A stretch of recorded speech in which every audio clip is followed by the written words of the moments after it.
Shows that make you laugh. Shows that make you think. Music that moves you. It can only be one place. Universal Broadcasting Network. Tune in at ubnradio.com.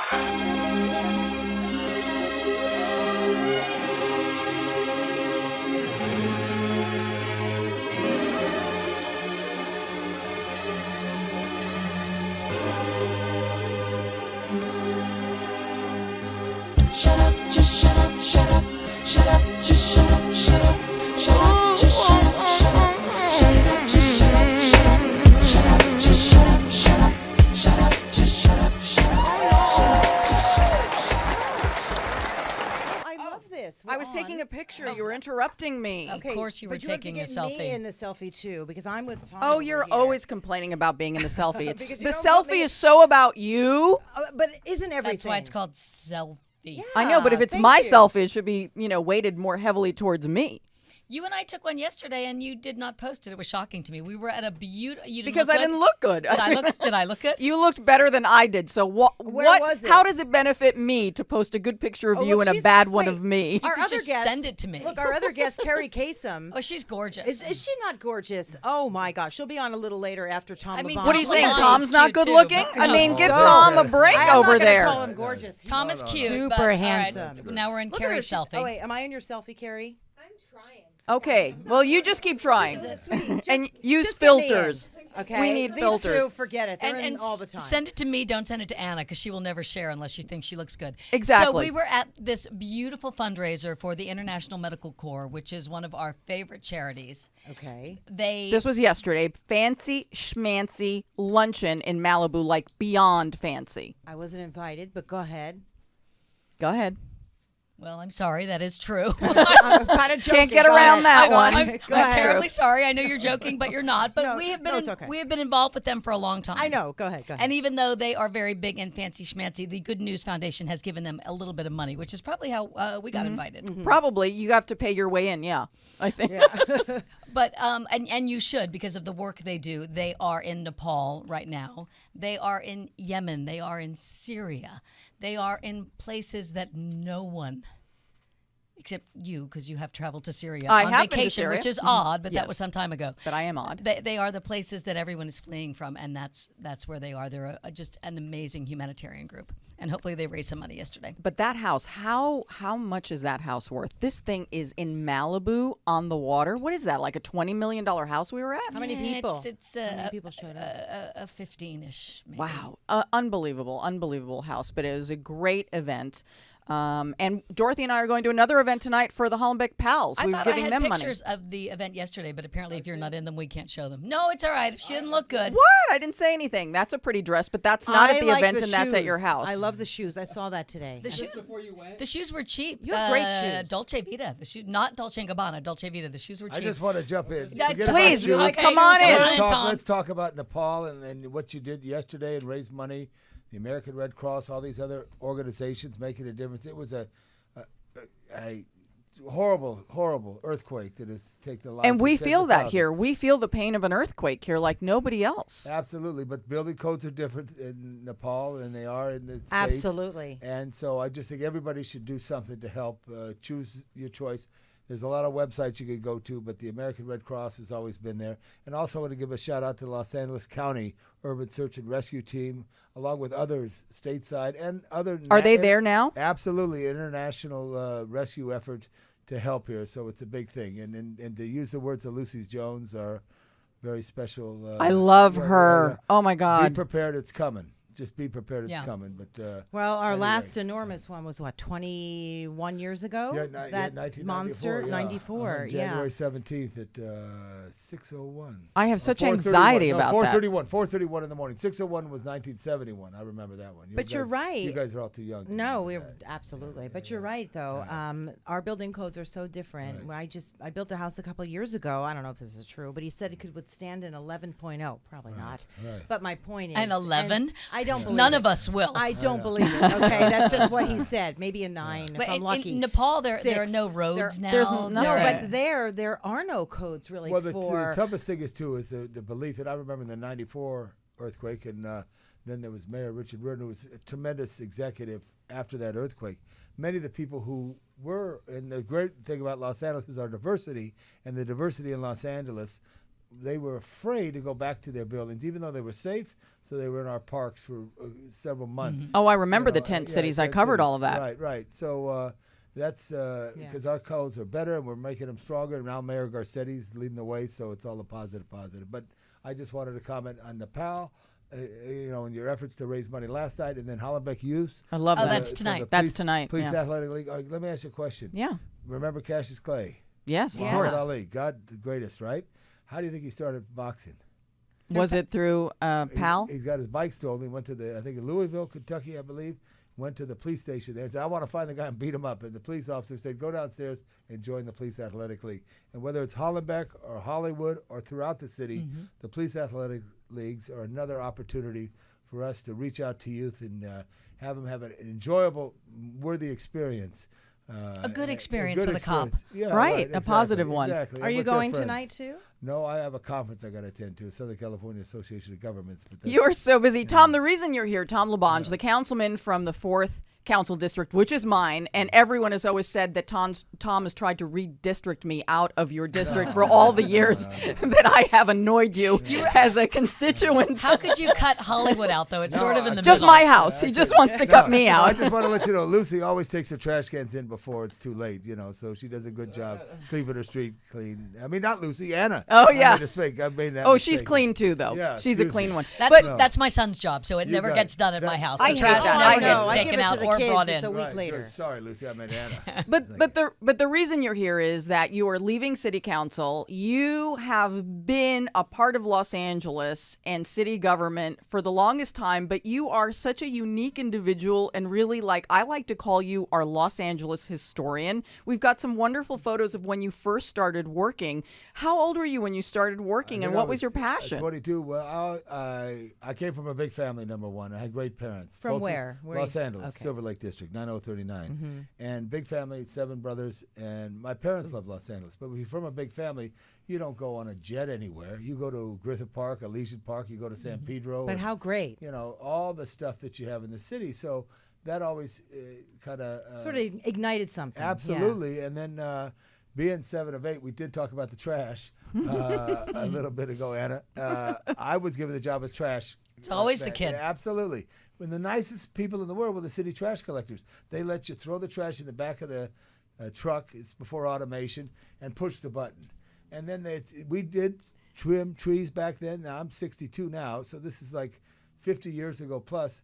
Every 3 years, so you knew your tree trimmers by name, Mr. Henry from Street Tree, and my mother always brought down cold ice water to the workers. So there was this connection. I went to Ivanhoe Elementary, the Firehouse 56 across the street, very nice. So you had this relationship with the city.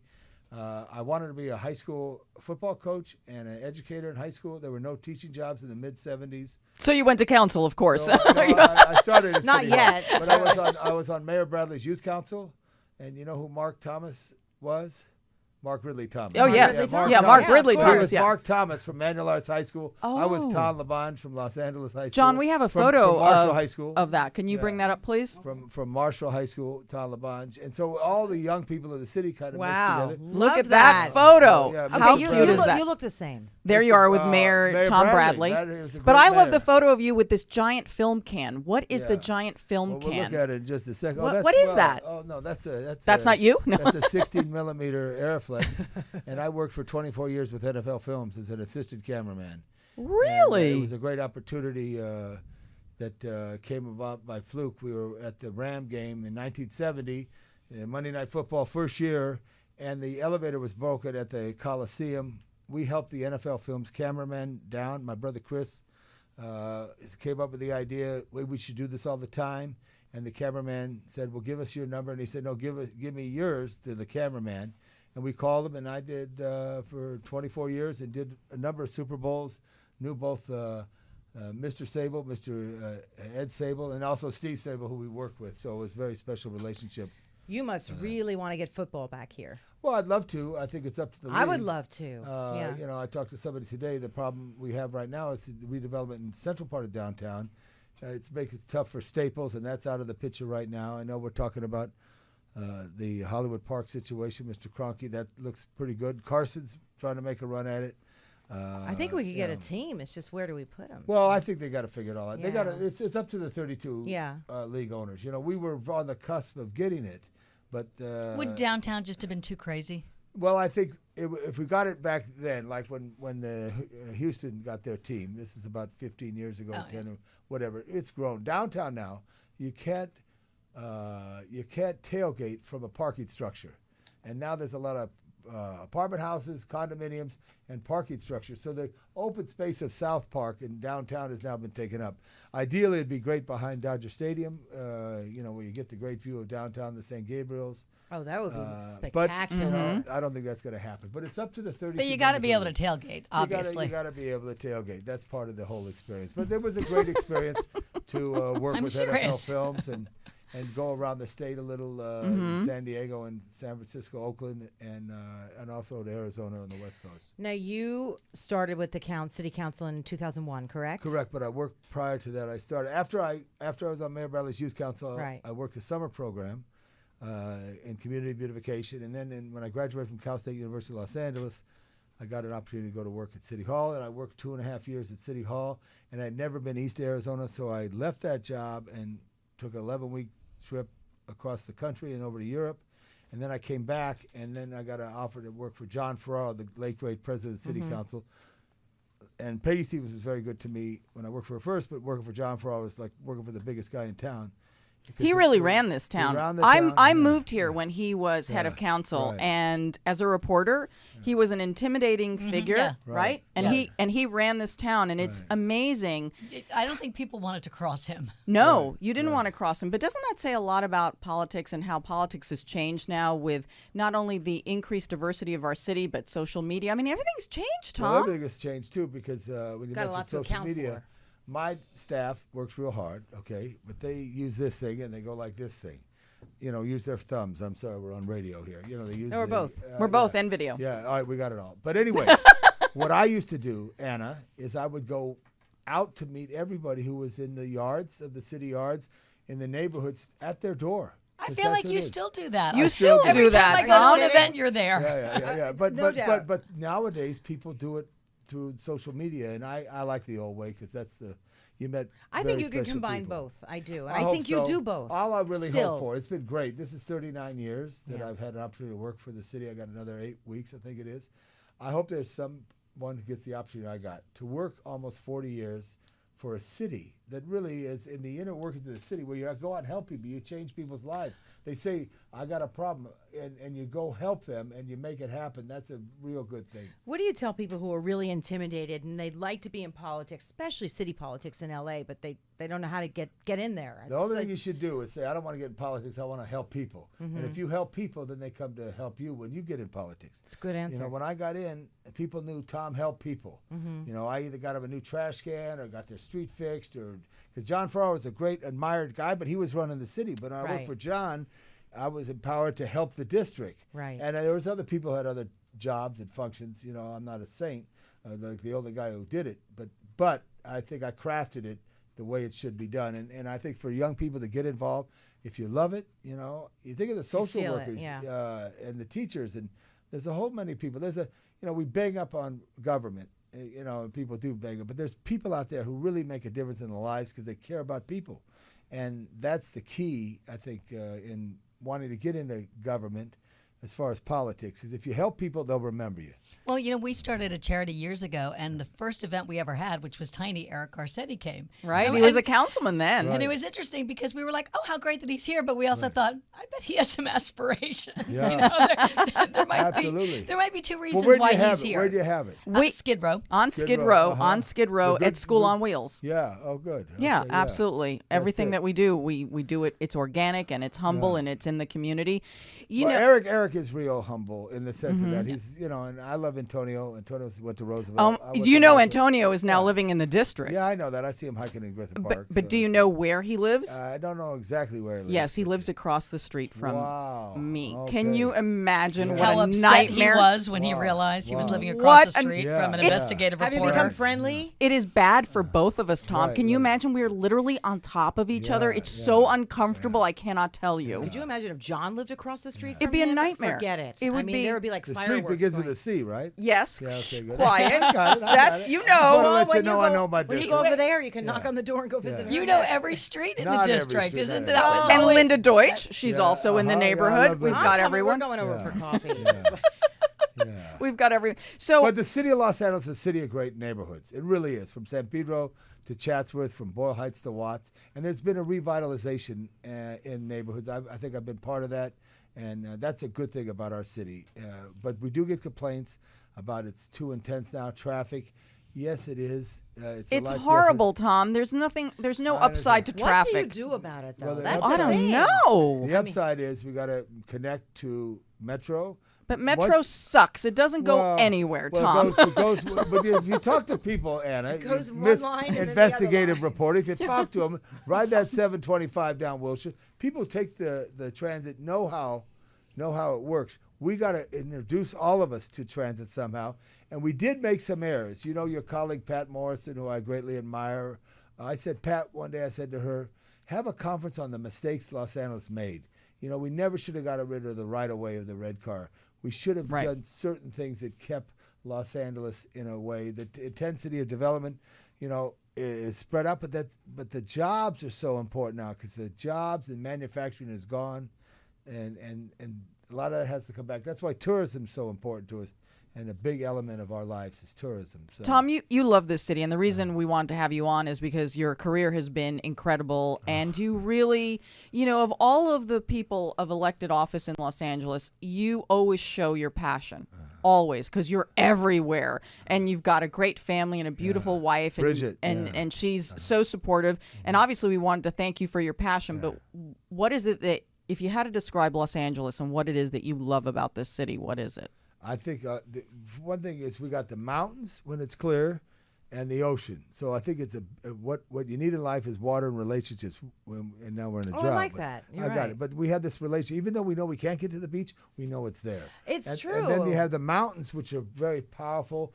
And when they're clear, it gives you strength. So that in neighborhoods make me feel very excited about it. And then people who you don't really know. I love George Harrison, okay? He was my favorite Beatle. I saw the Beatles in '66 at Dodger Stadium. Years ago, the people from Bangladesh who live in Vermont and 3rd, 20,000 of them live right there. There's a mosque down the street. There's an Islamic center. People live close to their religious institutions.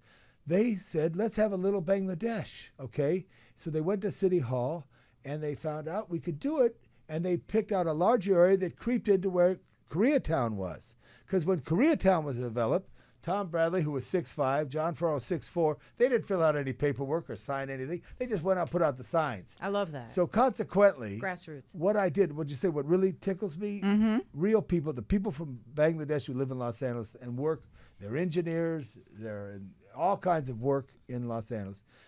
I was able to help them get Little Bangladesh up for 4 blocks off of 3rd Street. And when they had their little celebration, they felt I was like a godlike because they got that.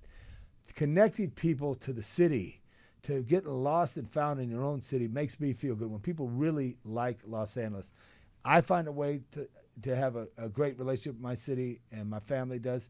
But I love when other people do, especially the diversity, because we're living, and the diversity really came post the Olympic Games. Because after the Olympic Games, because it always was a black, white, yellow town, if I could use those colors to describe the people, black, white, yellow, brown town, whatever you want to, and people, we're all mixing in somehow, some fashion, but the food, the restaurants, it's a neighborhood thing now, and I'm very proud of that aspect, people who feel good, people a little like me, love their city, even though they may be from another part of the world. This is the place they want to be. So even though you're leaving the council seat, Right. what are you going to be doing next as part of the community? Well, I think we all 'Cause should I know get you're going to be involved. staying in we it. all should get involved with Special Olympics, which is going to be great. They're going to have some events and a torch run, which is very exciting as it comes forward here.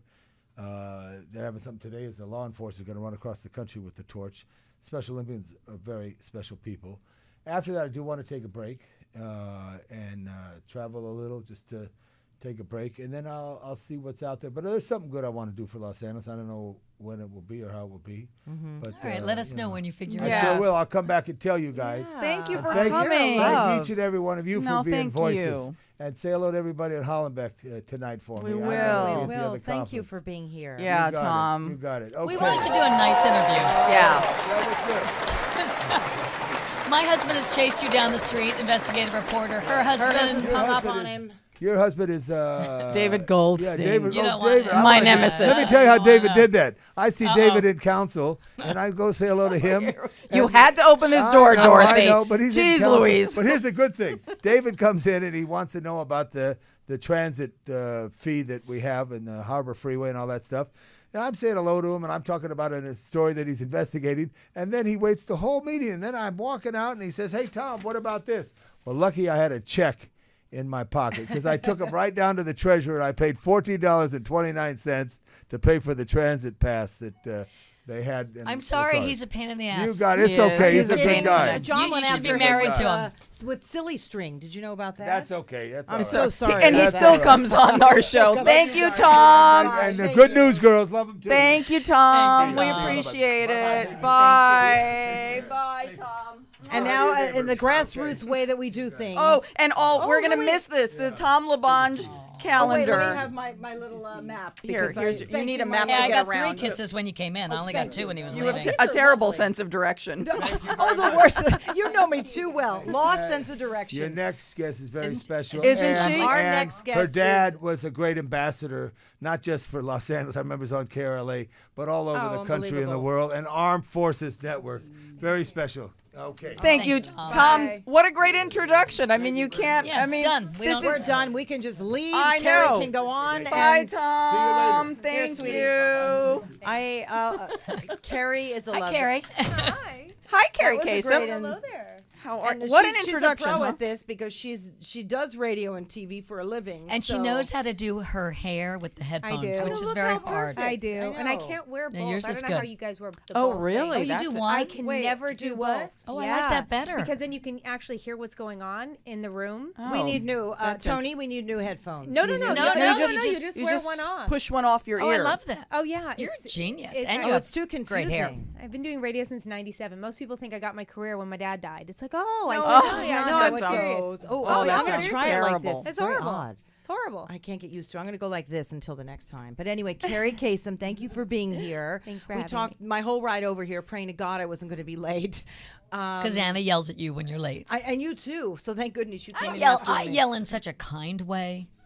No, but I mean, and you too, meaning being late. Oh, don't drag Dorothy into your problems. I know, because I was thinking when you said that, have I ever been on time to yell at someone Yeah, for no, being no, late? you I don't think yell. so. I mean, you also were late. But anyway, so as I was driving over here, we Did were anyone talking understand what Deborah about- just said? Okay, no, fine. but that wouldn't be the first time.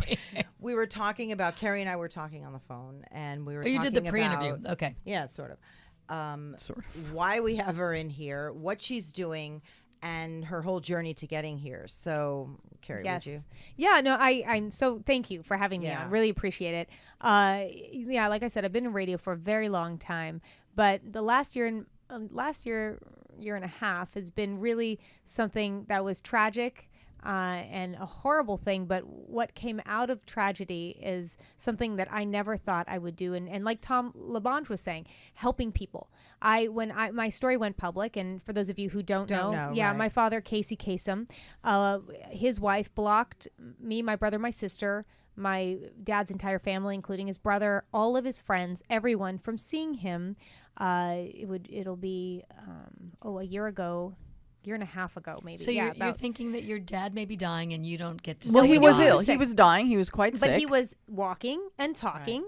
when we saw him, because he would come over once or twice a week. We talked to him every day on the phone. He started to lose his voice, and that was kind of hard for him on the phone. But my dad was one of those dads. I bet hard for him just in general to lose that voice. Absolutely. Absolutely. But I worked for him when he did his show, so I was there. I would see him all the time, and we were very close. You know, in Middle Eastern families, if you know anything about Middle Eastern families, we're extremely close. And I don't think his wife liked that for the 34 years. In fact, we were not... whenever we would come over there, my dad would pay for it. So he said, Dad, we won't come over the house anymore. Why don't you come to ours? So difficult. Yeah, it was right? horrible. So for 15 years, I never saw his wife. She was very cruel, made sure that we knew that we were not part of their family. And that was very from the onset. From when I was 9 years old, they got married, and we were not invited to the wedding. Yet all the other kids were, and everybody else was. But she made it clear That doesn't make any sense. No, but we realized that that happens. this happens a lot. And I'm not going to put a name to what she has or what I think she has. But that's cruelty. It's just mean. Yes. She did lots of stuff to us when we were kids. My dad would walk out of a room, and when he'd come back in, she would say we'd done something to her. So he would yell at us. Like it was a horrible thing, and it was horrible growing up that way. And how old are you? I'm 42. No, I'm sorry. You look gorgeous for 42. Thank you. I mean, when this was all going on, when you were... It started when she was 9, When I right? started, you well, said. yeah, Oh, eight is when my mom and dad got divorced when I was 7. 8 is when they met, and 9 was when they got married. And in the beginning, she played it off okay. Do they have one child They have together? one child Liberty, together who right? I don't know at You all. don't know her. You've so I never was gonna met. Ask, You've No, never no, met- no. I knew oh. her as a kid, but then when she could actually talk and get to know us, she was not allowed to. right. And Brainwashed, your obviously. dad never saw that, never Oh understood? no, he saw that, and he tried. Here's a Keep the story peace, for you. This right? is Yeah. funny. He would always say, it's going to get better. She's insecure. She's going to, she really does care about the family, and things are going to get better. Now, that started when we were, like maybe 11 or 12, until we were, maybe 10 years later, and we're all in the car, and we've heard this. It's going to get better over and over and over again. So we're in the car, and she'd done something to Dad and done something to us, and we're like, Dad, you got to do something. This is getting worse. This is not getting better. And he goes, it's going to get better. Count down to 3. 1, 2, 3. We all started laughing. I mean, my dad included. We were doubled over because it wasn't getting better. And there was nothing we could do. And after talking to him, his family talking to him, people saying, this isn't normal. This is not how people get treated. He was sort of, I guess, afraid or intimidated to say anything to her, right? He just the times he did, he was battered. So it was, and I couldn't understand why he didn't leave. I really couldn't understand it. And I had a therapist tell me once, he's got battered women syndrome. He just can't leave. It's true. Men get it too. Yeah, it's true. no, and it was, he slept on the couch for 18 years. She wouldn't let him in the bed. And we said, Dad, we're going to buy you a bed, just so he would get scared and kind of say, hey, you're going to let me back in the bedroom. But it never happened either. And then the housekeeper and all the help was staying in all the other bedrooms. But through all this just time, crazy. And your dad's on the couch. And he's so humble. He doesn't care. He didn't want the big house. He loved living in an apartment. He didn't like the big parties and the Hollywood scene. He just loved what he did. Yeah. And because he was so good at it, everybody knew him. Absolutely. He was just a guy who loved what he did. He loved what he did, and he loved people. Yeah. And he fought for what he believed in. Even if it wasn't a popular thing, he fought for what he believed in. And we were very, very close. And like I said, I worked for him for many years. And when my stepmother, and I don't even like to call her that, my dad's wife, her mom was very ill. She was never a stepmother to you. No. But when her mother was ill, and her mother was very kind. We were actually both born on the same day, and Irene was very kind to us. She got very ill. She didn't notify her other siblings, 6 other siblings. Didn't tell them. When she went into the hospital, she didn't tell them. When she died, they didn't know till way later. Oh. They don't even know where she's buried. So we knew You this could see was it coming. gonna happen. This could happen. Yeah, Right, no, you saw it we coming. knew. We said this, and we're like, Dad, she's gonna do this. If you get sick, and then when he was diagnosed in 2007, we said, Dad, Parkinson's. with Parkinson's, wrong diagnosis, right? But yes, with Oh, is that Parkinson's, right? yeah, Okay. with Lewy body's dementia. Okay. But it was Parkinson's. We all thought it was Parkinson's. We said, Dad, if you don't sign over a durable power of health, not estate, not money, nothing like that, just durable power of health, because my sister is a physician's assistant, and she is in palliative care. She does end of life care. And he said, well, okay, I do want you making decisions for me. He never took a pill without consulting my sister or her husband, who's a doctor at UCLA. And so then she cut off all the doctors. Couldn't find out anything about him. We weren't allowed. When we'd call, they were not allowed to talk to us. It's just craziness. She moved him out of the house. Now, my dad did sign that Durable Power of Health in 2007. To me, my brother, and my sister. Okay. Yeah. So we all three had it. Mm-hmm. And this is very interesting. She moved him out of the house and moved into a hotel for 2 years. She told everybody not to let our calls up. So we'd have to call from different phone numbers or blocked calls to get in there. And we're like, okay, we see it's happening. We knew this was happening. So when the time came when we had not seen our dad for over 2.5 months, which has never happened, and she said we were estranged. She also said that first it was $50,000 that we owed her. Then it went to, I think, 300. Then it went to $1 million. Then it went to $3 million. Owed her. So what, this Owed is her. ransom? Yeah. Owed Right. her. Owed her. So I told the court, you can do a forensic audit of my bank account. I haven't taken money from my dad in 10 years, and that was like, and before that, even the checks he would give me for my birthday and for Christmas, I would sign over. I would sign over to charities or to people. So she tried to look that up, and I know she saw everything signed over. Never took a dime. What do you think it was? Is it about money? Is it just It a is. craziness? Dream and security and No, it's right? way beyond. Yeah, I mean, come on. It's crazy. it's so far beyond. I don't think there's a name for it. But so she tried with all that. She kept lying, and she said we were estranged. So we pulled out pictures right before he got taken from us. Like, what are you talking about? And even his friends came forward and said, wait a second. When we had to see Casey, we had to go to Julie's house or Carrie's house. We couldn't call. Nobody answered our calls. I have all of his friends saying, this is happening to us too. He is being isolated. So you're in the courts at this point. Yeah. Now, when you made that decision to go to court, did you feel, even though you have a public figure and a public family, that now all of the internal and confidential and really the stuff you really don't want in the court, you guys made that decision that you had to go forward in court, and I'm sure you've never regretted that, but what was that Not for a decision second. like? Cathartic. People thought, oh, it's going to be horrible. My dad was very private, never wanted any of this out. But when you have, and you grow up for 34 years in a household like that, and you're told never to speak about it, and you have to keep your mouth shut with all of the, I call it torture that we went through. It's That like is flowers torture. in the attic. I'm not kidding you. And then you can actually talk about what she's doing. Just say, oh, this is what we've had to go through. This is what my dad's been dealing with. It was cathartic. And then when all the letters started pouring in from people all over the country saying, oh my God, I thought I was the only one. I'm being blocked. They're saying the same thing, that we're out for money, that it's not about the love, that we've done this to her. It's the same. It's the people are cut from the same cloth. And like we talked about earlier, a lot of times these people have no money, and it's about the control. it's about that they control want and more spite than anything. That's right. So Yeah. it can happen to any demographic, and it doesn't it matter if you have does, yeah. a little bit of money or a lot of money. So the courts drag on forever. What was that like? Well, actually, in probate, and especially when you're doing this, it's a little quicker than normal court. We were called frauds and liars, and that my dad didn't want to see us, and he was estranged from us, and he would never sign anything like that. We're lying that he didn't sign that. Of course, he didn't sign anything like that to us. We knew that was going to happen, so we pulled out the videotape. And that's kind of what helped a little. But let me tell you something, why I created the Kasem Cares Foundation. And for anybody who's going through this, if you're going through this, please write me at kasemcares.org. Spell it. It's Kasem, Kasem, cares, cares.org.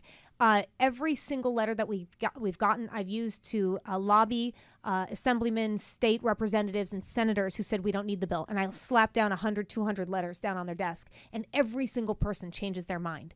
Every single person, because there's so many people, thousands of people going through the same thing, being blocked from ailing loved ones. Well, let's talk about your bill. Okay, so thank you very much. So the bill, I've dubbed the visitation bill, which I said when I was going through this, said there's no way to beat this. The law is on the abuser's side. And there's so much guardian caretaker abuse. I said, okay, we have to change the laws.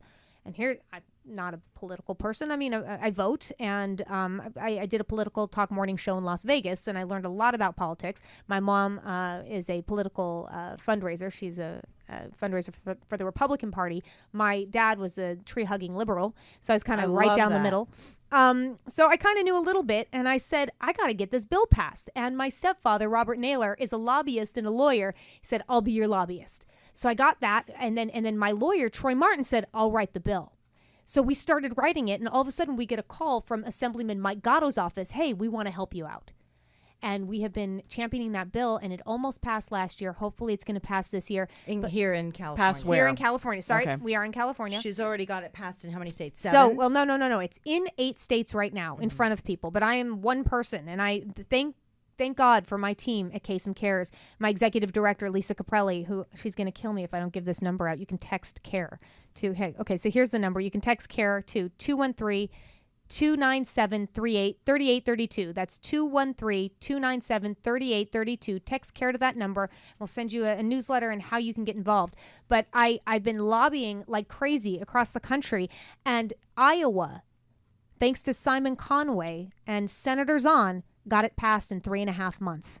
I signed the bill with the governor 2 weeks ago, and he handed me a pen. And what does the bill provide? What will the law mean now in Iowa? It's the simplest law. What it allows is adult children or adult loved ones of an ailing loved one to go into court and say, there's isolation.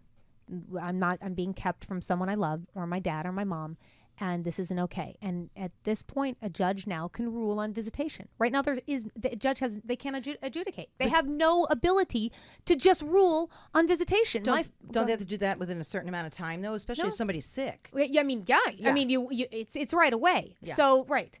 But here's the thing. My dad said to the court-appointed doctor and the court-appointed attorney, loud and clear several times, I want to see my children. So what happened then? That doesn't make any sense. Right. Judge Leslie Greens looked at both of the parties and said, hey, guys, Casey wants to see his kids. He's mentioned this, or he's not even mentioned. He said, he has said this now to 2 different people. Figure it out. Casey wants to see his kids. Go to the hallway and figure it out. She couldn't rule on visitation. She couldn't say, let them in. Let them in. Because the law wasn't She could have there. said She that. could have, yes. she But there's could nothing have. in the law books There's that no allows law. her. Yeah. What would happen if you just walked? Was he still at the hotel at the time? No, he's in his house. She had moved him to 5 or 6 different hospitals. In fact, there's 2 APS reports because she would drop him off at a hospital and leave him there for weeks. There is so 1% of what you've heard. It's still an open case. Jackie Lacey has it. The DA has it. Please do something with it because the detective. An open case for what? On elder abuse abuse? against Jean Thompson Kasem. Now what the press knows and what you know publicly is 1% of what went on in that house of horrors. What happened to my dad, a doctor told me, was inhumane. That was the quote. I mean, this is my dad who did everything for that woman and loved that woman. And she was always sick and there was always something wrong and she was always being sued and he stood up for her. And in his moment of need, he was treated worse than a dog in a shelter. This man was tortured. And there are, and it's not just his kids saying this. People have come out of the woodwork. Housekeepers, caretakers, and doctors. In fact, a doctor wrote a letter saying what she's doing is not in his best interest and what she is doing could harm or kill him. And that's why I finally won conservatorship over my father. But let me tell you something. The B.B. Kings, the Randy Meisners, the families of Glenn Campbell and Mickey Rooney. The only time you ever hear about this is when somebody has a famous last name. There are thousands of people going through this and nobody's doing anything. And Jackie Lacey, if you're listening to this, now's your time. Because every time I hear Belle or you or anybody talking, and this is coming from people who watch you guys and go to your seminars saying this happens everywhere. Now's your chance to stand up and do something about it. And so many DAs don't because it is hard to prosecute. But I am telling you, we have more evidence than needed, and this woman deserves to be in jail. Okay, but what do we say? Again, driving in here, because of what happened, I feel like your dad's really living on because look what he's inspired you to do. So many other people don't have to go through this. I think it's so awful. This has so changed the course of your life. Yeah, it really has. 100%. I never thought I would do this or be an advocate, but the last year I've had people come up to me, and the biggest makes me want to cry because the biggest compliment you could ever give me is you're a lot like your dad. And I've had his brother say, you've got your dad's spirit in you. Like people said, you're like your dad. And I watch videotapes of him advocating, and he has all this passion for things that he really believed in. Animal rights. He was a humanitarian. And here I am. I've kind of stepped in his shoes and I said, I'm going to, undo this and make it right because this is so unjust for so many people. My friend Kathleen Braun, her family up in Washington, her father, sick, had dementia, gets taken by a woman, a guardian. She marries him. He's out of his mind. He doesn't know what's going on. He made all of his money in his 60s. She takes it along with this woman, along with 2 lawyers and a doctor. And all 4 of them had their houses paid off by him. By him. Okay? As he's dying in the hospital, they're fighting to see him in court. They know he's in the hospital dying. They're standing outside the room. There's a guard outside the room not letting him in as he's dying in the room. And they're crying, saying, please let us be with our dad. He died with nobody around him. So I mean, there's so many people like this. The letters that I get every single day, something has got to be done about this. And this bill will stop a lot of elder abuse. And no one ever wants to, now I'm getting emotional. No one ever wants to talk about this. This is actually something Deborah and I talk about a lot because I have my mom who I take care of and you have your dad. And I take care of my and dad. no one wants to talk about this subject at all. No, and it's a silent epidemic, and it can happen to every one of us. Every one of us can get a court-appointed guardian, or they can get somebody who comes in and says, okay, sign this paper. We're going to take care of you now. And they don't realize they've signed everything over to them. They have no idea, but they want somebody to take care of you. You know, when you can't walk or you're dependent on somebody to feed you or to help you go to the bathroom You're or the shower. most vulnerable. You're vulnerable, and people get taken advantage of every single day. They lose everything. Family loses their inheritance. They lose the right to say goodbye, to even visit. And I mean, it's horrific what is happening in this country. Can I ask you, this is an odd question. You talk a lot, of course, about his friends, your brother and your sister. How does your mom, I'm curious how your mom has dealt with this. My mom took it really hard because at the end, it was a terrible divorce. 15 years of like hating each other, and they kind of put their differences aside for us. And you know, my dad would come over for birthdays or holidays, and you know, we would all go to dinner. And That's hard. Yeah, and I know she loved him very much, and even my stepdad loved him so much. They were friends, my stepdad and my dad. So it was a very close family. We were extremely close, and his wife hated that. There was something just. To hate love and to hate when families are close. And it's too bad because she missed out on some really awesome kids that would have loved her. You know, we would have loved her as much as we love, you know, our stepdad. And she, you know, from the beginning was so angry and so bitter and that he had kids. Well, you know what was really telling when your dad passed and then nobody could find his body? Didn't she put it up? She put the body in Canada? I don't. Yeah, where is she? And now he's buried. Where is he? Where is he buried? He's in Norway, a place he's never been. But let me tell you this. She falsified, and this is what I don't understand to the DA. She falsified everything to get him out of the country. And it's So they right wouldn't there. see the No. She spelled his name wrong. My stepmother spelled his name wrong on the death certificate. She said they'd been living in Jerusalem for 18 years. She gives she gives an address in Jerusalem, and it's not even filled out correctly. She doesn't know the name of my dad's mom. Is there no technicality anywhere in the law, anywhere on transporting a body or something like that? She falsified You anything to can't get him you out. get her? It seems like there would There, be. there's got to be a. But Carrie, trust there's me, got to be she a was law ahead- somewhere. She was somewhere. one The step feds ahead, can help. though. Yeah, There has to the be. feds can help. The feds can help, but I Not keep if you're getting transferred. falsifying it. Yes. She falsified She was everything. a step ahead. So she took him. She left him in Washington for a month where he died. Then she took him to her boyfriend's hometown. Boyfriend? Yeah, she's had a boyfriend for 2 years, John Paul Gressy. Yeah. So that drove my dad's car and moved into my dad's house. My dad knew that and was horrified that she moved her boyfriend in, and that we were being kept from him. I just hope that if the DA prosecutes, you will see all these witnesses talk about what went on in that house. But yeah, she took him to Montreal, Canada, where her hometown of her boyfriend, 5 miles from her boyfriend's work. And then I called her out on that. I said, "Were you going to bury him in your boyfriend's hometown, Montreal, a place my dad's never been?" So then she got him into Norway with the falsified death certificate. She claimed Norwegian, that she was Norwegian. So I called her family. "Hey, you guys Norwegian?" "Absolutely not." "Would you write a letter to that?" "Sure." Got the letter. They're not Norwegian. She said, we plan on moving there to be in a country my husband loves so much. Dad never was there. So she now has moved to Guam. She gave away all her animals. Wait a minute. Who's in Guam? Jean Thompson Kasem. She's in Guam. She's in Your Guam. father is buried somewhere in Norway, and she gave away all her animals on. I love this one. Her daughter gave away all the animals on Facebook and said they were animals that they found on the street. So she just Like, sort this of went like this. Went like this, got rid of everything, and Took the money. took the money. Oh no! And Is then there a lot of money at stake? my dad's house is worth a lot of money. I don't know what she's used. But here's the thing. She has always accused us of going after the money. Always. And every time she's come after us, like she went after our family's trust.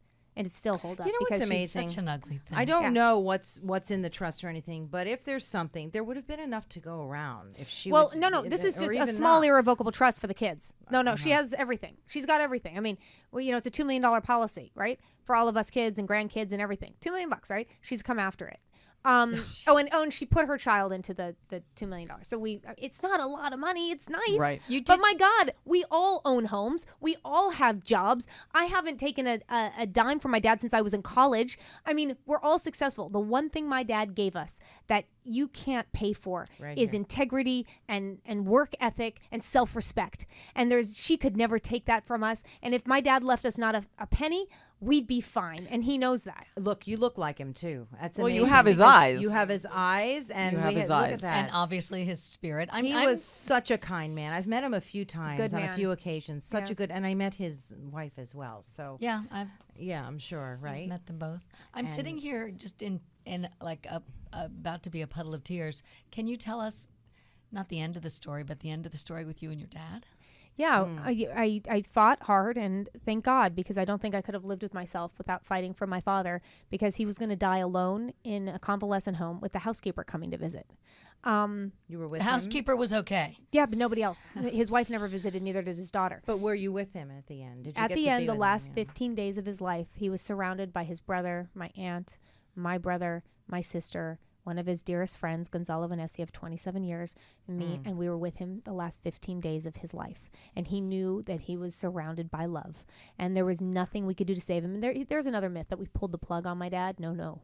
His organs were failing, and there was nothing we could do. He would not.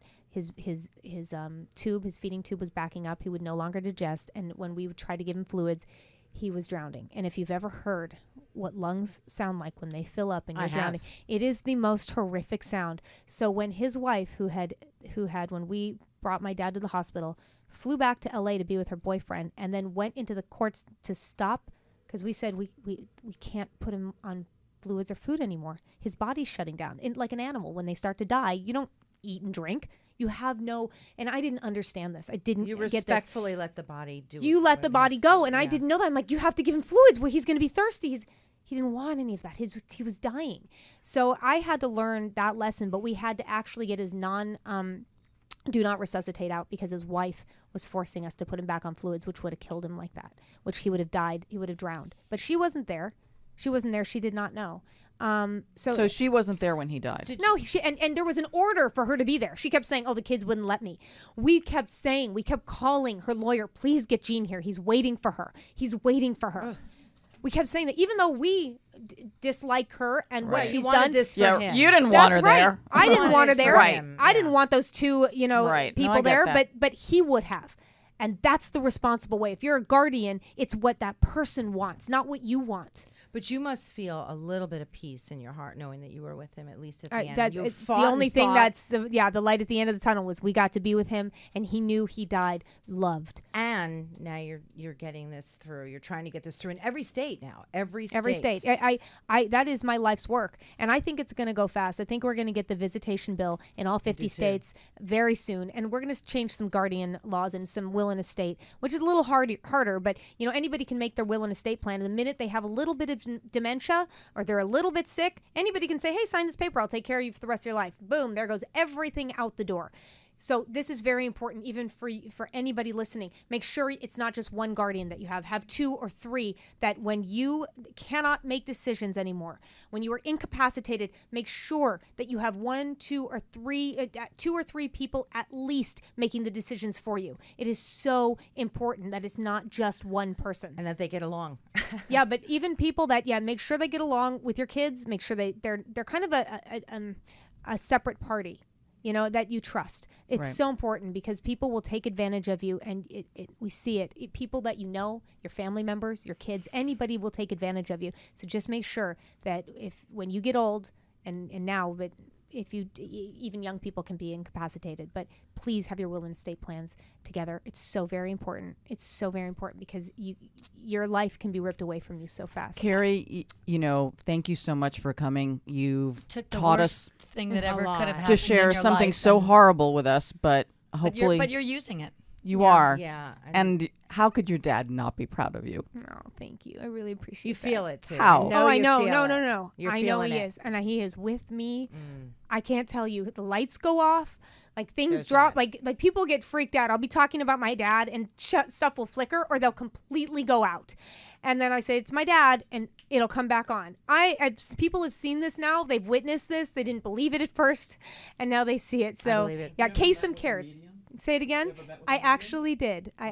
Meet with a medium once. Yeah, and my sister did too. He is very proud of us. I know that. And whether you believe in that or not, I mean, I You believe feel in it. life after death very much, and most religions do. It's like when you go to heaven, you don't take your body with you, but you're still there, right? So, And you're in here. absolutely. Thank you so much. Thank you so Thank you, much. guys. And good luck. We'll be here. We'll be here. Let us know if we can help you. You can. Yeah. You said the right words. Oh, yes, indeed. That's us. Let us know if we can help you, and we will. Thank you. Thank you so much. Wow, what a great show today. Terrific. Thank You know, from one legend to another. Thanks. Bye, everyone. See you next Thank week. you. Bye. Shows that make you laugh. Shows that make you think. Music that moves you. It could only be one place. Universal Broadcasting Network. Tune in at ubnradio.com. Now that you've found UBN Radio and discovered our quality talk shows, it's time to spread the word to friends, family, and the universe. 24 hours of music and talk. Radio without limits. That's why people keep coming back for more. That's UBN Radio.